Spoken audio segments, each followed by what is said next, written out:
Today we'll be discussing the blood supply to the spinal cord. Now, when we discuss the blood supply to the spinal cord, the blood supply or the vasculature that is supplying the vertebral column, and hand in hand, we're also discussing the vasculature which is supplying the spinal cord as well. So how this vasculature basically evolves and how the different arteries, they branch off and they ascend up or descend down and supply the different portions of the vertebral column as well as the spinal cord.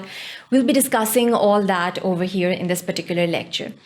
So just to give you an overview, over here, we'll be discussing first of all, how do you look at the spinal cord anteriorly, and obviously from a posterior view, how the different, basically there are the different drainages they are going to drain into the vena cavas as well.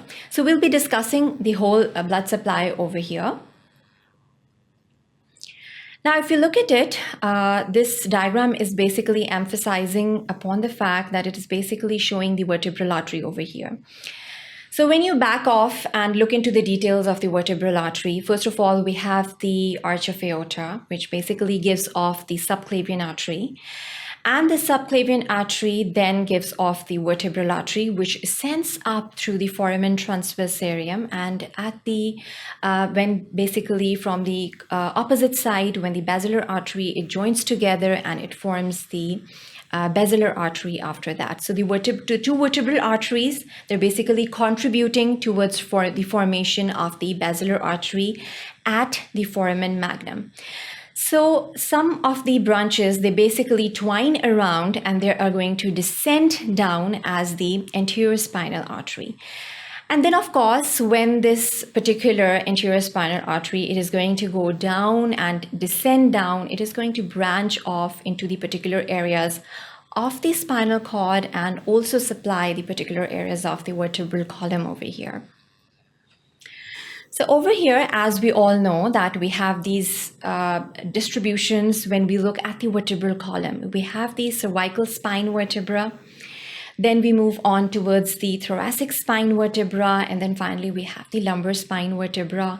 The sacral and the coccygeal regions are also being supplied by some of the arteries.